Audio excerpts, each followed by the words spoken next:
I didn't know that.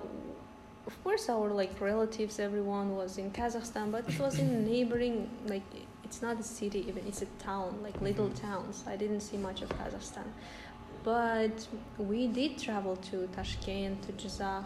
They were like Tashkent was a great city for me. Yeah.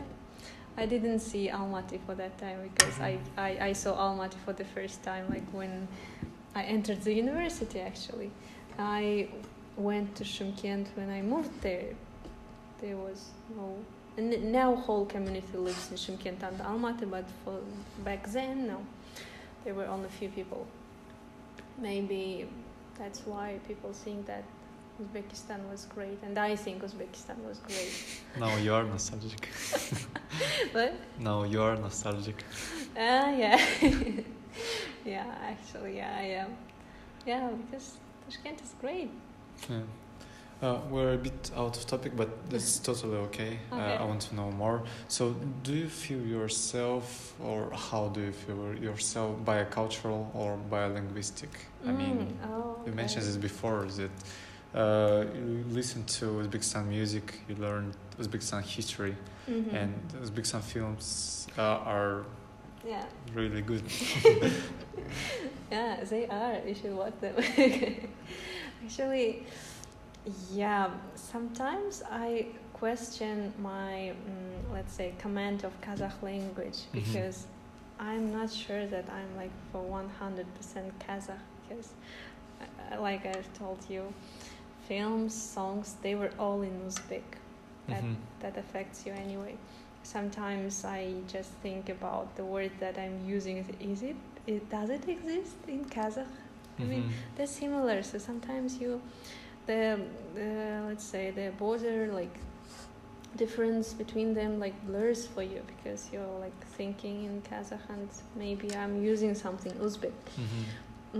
As for culture, I think our upbringing is like so close to Uzbek upbringing. I mean, maybe it is not just for our case. Maybe it is a case common to all southern part of Kazakhstan. Yeah, they're like more. People say they are more Kazakh. I would say they're more Uzbek. Or I don't know. As for me, we are like more Uzbek than Kazakhs because they're like, I don't know, to respect all the people, to like the women should be like I would say they stand on like lower hierarchy than men do. They wear like what? They cover their heads, something like that. Or I would say the only thing that I remember about like the one word that may describe our upbringing is like Yat Bolada. You know that? I don't know. Maybe it's because we came from like the village or from Uzbekistan because I don't see many people thinking about things like that. Or for example, I don't know, maybe it's the common case, maybe it's not. For example,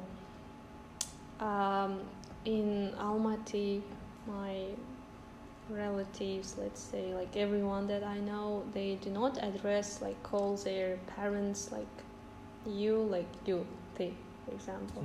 Well, we don't. We say we, sis. It's so Uzbek, actually. It's so Uzbek. I don't know. How do you call? I don't know. I'm from the northern part of Kazakhstan. How do you call like we? Like what? It's more Russian. Yeah, I don't know. It's like, I don't know, maybe it's more Kazakh or more Uzbek. Because they're so close. So I don't know. And Uzbek. What was the question? I'm asking about the bicultural. Bicultural. Yeah, I think I'm bicultural because I don't feel totally Kazakh. So how do you feel now after so many years spent in Kazakhstan, and probably the influence of the Uzbekistan culture now less than it was before in the village? Mm-hmm. So how do you feel, nostalgic, or do you regret that you are not now in this Uzbekistan surrounding or something? Actually, I did not quite do this reminiscing, like nostalgic things now until you asked me. Actually, I don't really think about that. I don't have time for that. A lot of assignments. Yeah, I don't really think about that, but I used to think about that when I was like when I left my house for the first time. And by this, I don't mean the university years. That was like high school times. Yeah. And for the first time then in Shymkent also, for a year I didn't live with my family. I studied in another high school, so yeah, I like changing high schools. So in the beginning that was nostalgic, but now I feel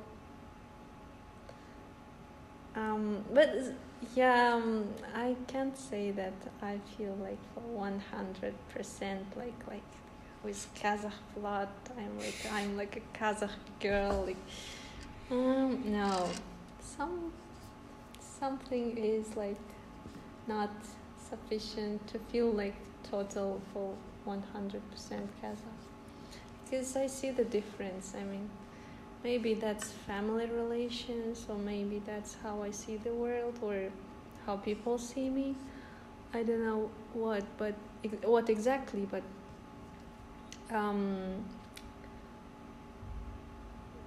it's never like totally Kazakh.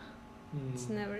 I've got like some Uzbek part in me, I think, but I don't feel like alien or something. I feel totally okay here. With maybe that's because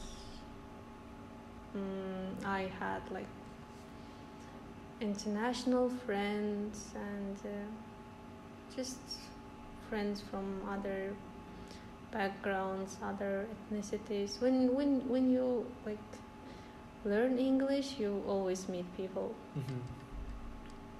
I think it's irrelevant, but I don't. I mean, okay. I don't have to feel like we're Kazakh with Kazakh, so I can be myself, not Kazakh with everyone else. Maybe. I mean, it's still a question. What does it mean to be a Kazakh? Yeah, it's never clear. Yeah. What is it, Kazakh? So for everybody, not only for you. So yeah. Okay. The next question is, what do you know about current situation in Amangili village? Well, there is not only our village which was abandoned. There were also another villages. For example, my grandfather, I mean, not from my mother's side, father's side, but my mother's father, let's say. So his village was also like specialized on the sheep or cattle breeding or something, and they moved away like quite a long time before us, let's say. They did that first. So recently someone has sent a video from their village. Oh. Yeah, not from my village, but from, let's say, from the birthplace of my mother. Oh, she was so happy. Actually, so I guess you can cross the border and visit those places, but nobody's trying maybe. And in the video there was the houses where no one lives, the steppe. Our village was like a village, like with everything, like infrastructure, with trees around us, a lot of trees, a school, something like that. But my mother's village, that was like steppe. They like, I don't know, 10 houses, because it was Well, it was just a kolkhoz, let's say. Yeah. That's it. There was no village. That was a kolkhoz. The houses surrounding the kolkhoz. What I saw in the video is just step is the same. It's still beautiful, but there are no people. And recently, I'm not good at geography or let's say stuff like that. I'm not good at maps, but I somehow managed to find my village in Google Maps. Oh. Yeah, I was so happy actually. That's nice. Yeah, because I'm really bad at geography and maps. Does Google Maps show some pictures or photos? Of course, I found my house actually. Really? Yeah. Wow. Yeah, and I saw like our